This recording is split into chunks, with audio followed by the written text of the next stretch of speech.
आता या सगळ्या आघाड्या वगैरे सगळ्या होत्यात, आपली तर पहिल्यापासून आहेच. सरकारला आता जाग आली की आपण काहीतरी केलं पाहिजे. म्हणजे आता ते डुबक्या मारून बघतात की पवित्र होता येईल का. मग रक्षाबंधनामध्ये ते स्वतःचे फोटो छापतायत, सगळीकडे स्वतःचेच फोटो छापतायत.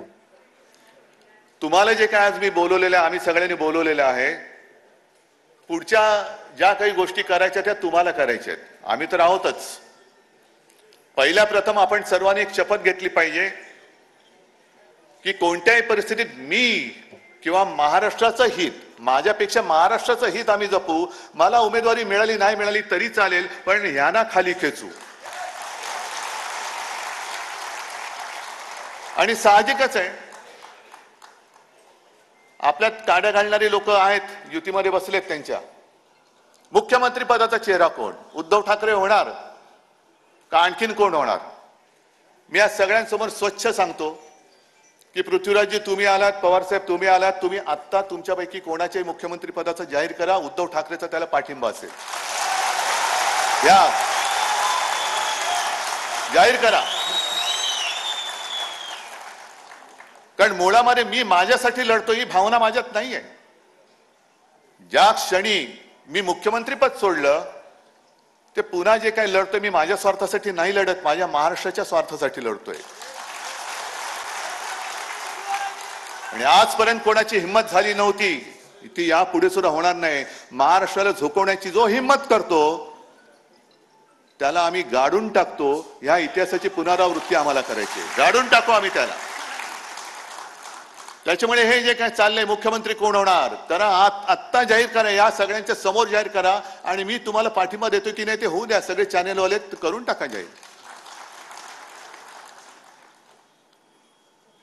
मुख्यमंत्री कोण होणार आम्ही बघू, काय करायचं ते आम्ही नाही. पण आणखीन पुढचा धोका सांगतो. जो अनुभव आम्ही भाजपच्या युतीत घेतलेला आहे, त्या अनुभवाची पुनरावृत्ती नकोय मला.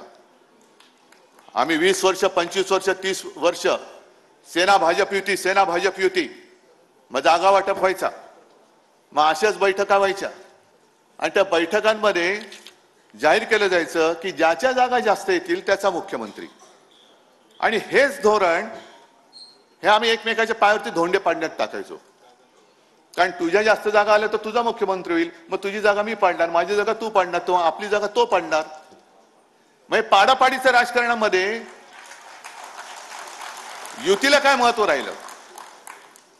ज्याच्या जागा जास्त होतील नाही, आधी ठरवा आणि चला पुढे. मला काही हरकत नाही त्याच्यामध्ये, ठरवा आधी, पण या धोरणाने जाऊ नका. त्याच्यानंतर आणखीन ज्या काही घोटाळे बरेच आहेत.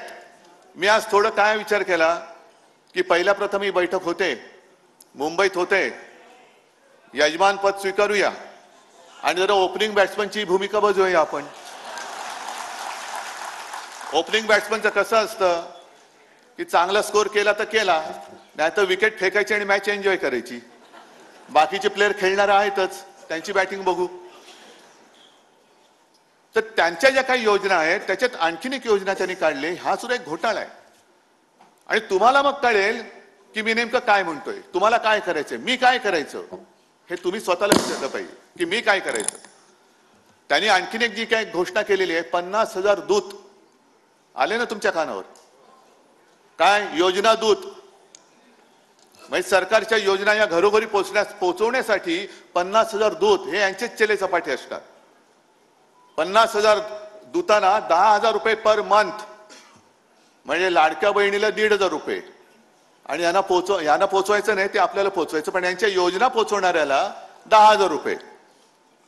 मग त्या दूतांची खोटी नावं दिली जातील, त्याच्यातनं पैसा ओरबाडला जाईल. आणि हा सगळा घोळ जो आहे, हा सगळा जो गोंधळ आहे, हा पुढे चालू ठेवायचा. ज्याप्रमाणे लोकसभेच्या निवडणुकीत मोदी रथ, मोदी सरकार गावागावात अडवले. मोदी सरकार की भारत सरकार? आम्हाला भारत सरकार पाहिजे, मोदी सरकार नकोय, आज सुद्धा नकोय. आणि हा जो काय पैसा आहे तो यांच्या खिशातला नाहीये, हा जनतेचा पैसा आहे. आणि त्या जनतेच्या पैशाची लूट तुम्ही तुमच्या घोटाळेबाज योजनांची जाहिरातबाजी करण्यामध्ये करता आहात. हा घोटाळा आहे. मग ते दूत म्हणून जर का पैसे देऊन गावात फिरणार असतील तर तुम्ही जे सगळे बसलेले आहात ते कोण आहात तुम्ही? तुम्ही आपल्या महाविकास आघाडीचे दूत बनू शकत नाही. गावागावामध्ये जाऊन आपण केलेली चांगली कामं 2.5 वर्षामध्ये जी आपण चांगली कामं केली ती सुद्धा लोकांना सांगितली पाहिजे. मग कोरोनातलं काम असेल, शिवभोजन असेल, शेतकऱ्यांची कर्जमुक्ती असेल, अनेक गोष्टी तुम्हाला माहिती आहेत सगळ्या.